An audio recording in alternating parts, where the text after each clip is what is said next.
Hello नमस्कार मैत्रिणींनो. तर मी पूनम माझ्या यूट्यूब चॅनलवर तुम्हा सर्वांचं खूप सारं स्वागत. आजचा दिवस तुम्हा सर्वांना खूप छान आनंदाचा जावो ही स्वामींचरणी प्रार्थना. तर आता इथे माझी सुंदर अशी देवपूजा झालेली आहे, कारण आज आहे अमावस्या. म्हणजे आज अमावस्या चालू होणार आहे आणि उद्या संपणार आहे.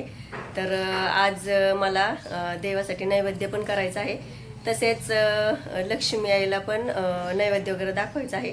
तर आमच्या इथे लक्ष्मी आईचं मंदिर नाही आहे, परंतु यवतला म्हणजे आमच्या घरापासून 7 ते 8 किलोमीटर ते मंदिर आहे आणि तेथे सुद्धा मला जायचं आहे आज नैवेद्य घेऊन.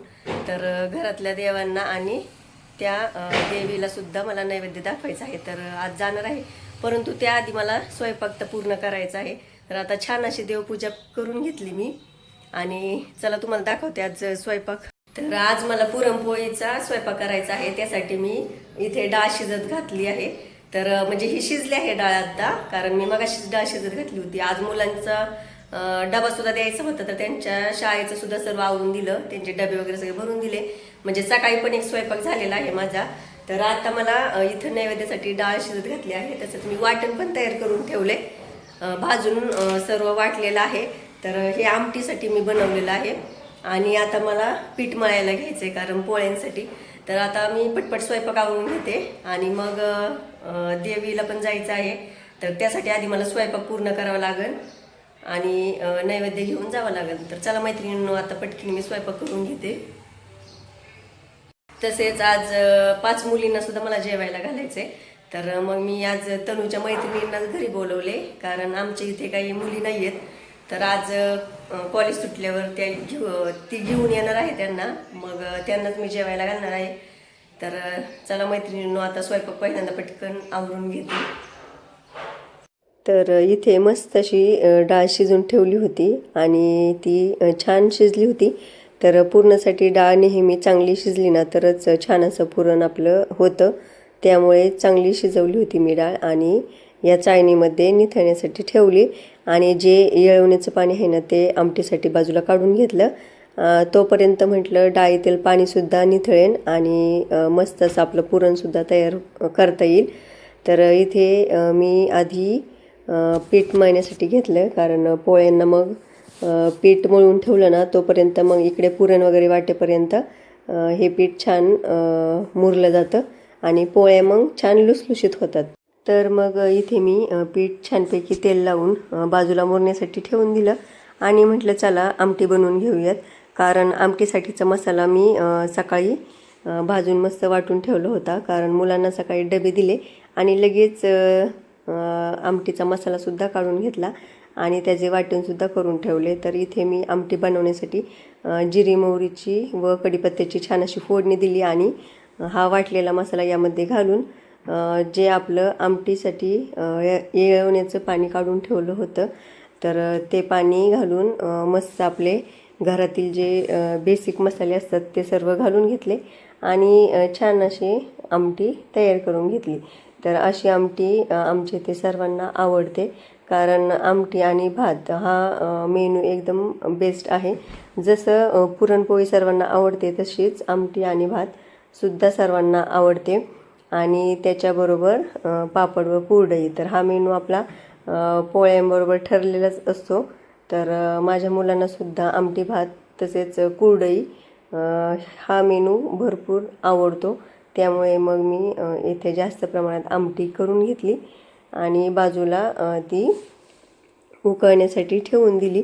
तर तोपर्यंत म्हटलं चला इथे आपण पुरण तयार करून घेऊयात. त्यासाठी मग मी छान असा गूळ पण फोडून घेतला आणि पुरण परतण्यासाठी या कढईमध्ये ठेवला.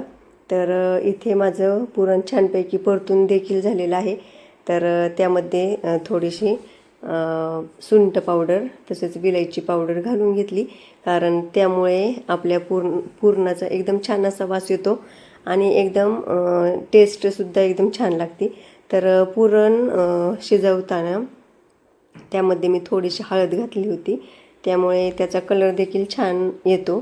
तसेच आपण जेव्हा पुरण परततो ना तर तेव्हा त्यामध्ये थोडंसं तूप घालून घ्यायचं. आपलं जे गावरान तूप असतं ना तर ते थोडंसं घातल्यामुळे एकदम पुरण एकदम टेस्टी होतं. तर हे सर्व मी करून बाजूला ठेवून दिलं. म्हटलं तोपर्यंत पुरण थंड होईल.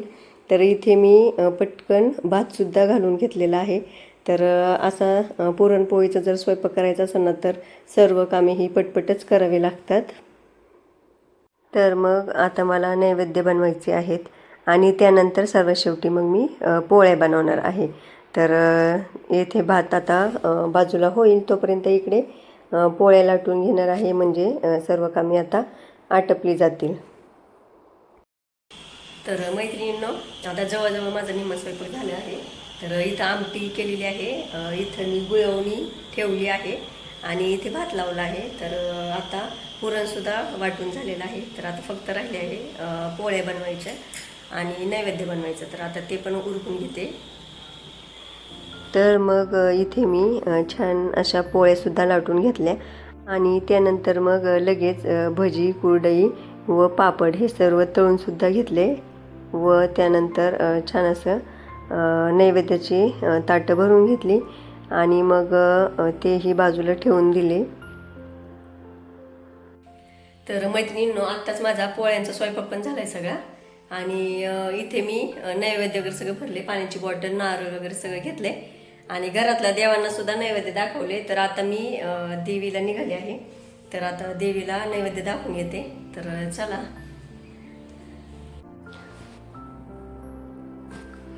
तर मग आम्ही निघालो आहोत आमच्या इथे जवळच असलेल्या यवतमधील महालक्ष्मी मंदिरामध्ये.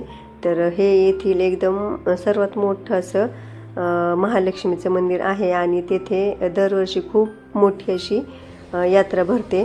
तर आम्ही दरवर्षी या मंदिरामध्ये लक्ष्मी आईच्या पाया पडण्यासाठी जात असतो आणि नैवेद्य वगैरे दाखवून मग दर्शन घेऊन येत असतो. तर आजसुद्धा खूप सारी मोठ्या प्रमाणावर गर्दी होती, कारण आज अमावस्या असल्यामुळे तसेच आखाड महिना संपण्यासाठी फक्त 2 दिवस राहिले होते.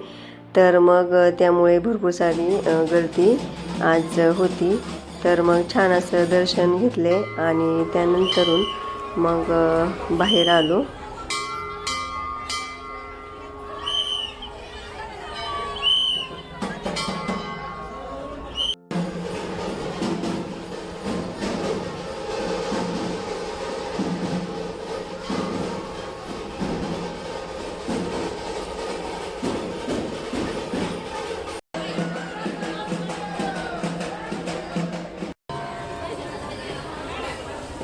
तर मग दर्शन घेऊन झाल्यानंतर येथे बाहेर सर्व परडीवाले बसलेले असतात. तर मग तिथेसुद्धा छान असं दर्शन घेऊन नैवेद्य दाखवला.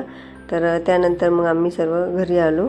त्यानंतर मग मला आज 5 सुवासिनी जेवायला घालायच्या होत्या, म्हणून मग आज मुलींना मी या घरी जेवणासाठी बोलवलं होतं. तर त्या देखील आल्या होत्या. मग पटकन त्यांनासुद्धा जेवू घातलं.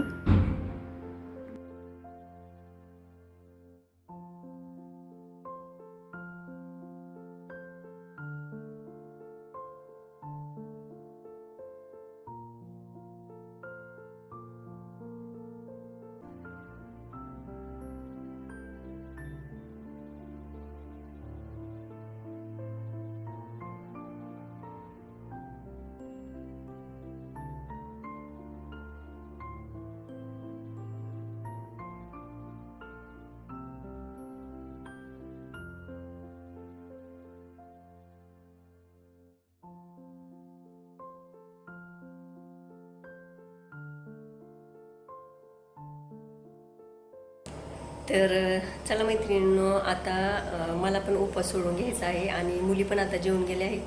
तर आता पूर्ण एवढा पसारा पडलेला आहे, किचन गच्च भरलेलं आहे भांड्याने. तर तीसुद्धा सर्व आवरायचं आहे. तर मैत्रिणींनो, कसं वाटलं तुम्हाला माझा आजचा ब्लॉग नक्की कमेंट करून सांगा. भेटूया पुढच्या ब्लॉगमध्ये. तोपर्यंत बाय.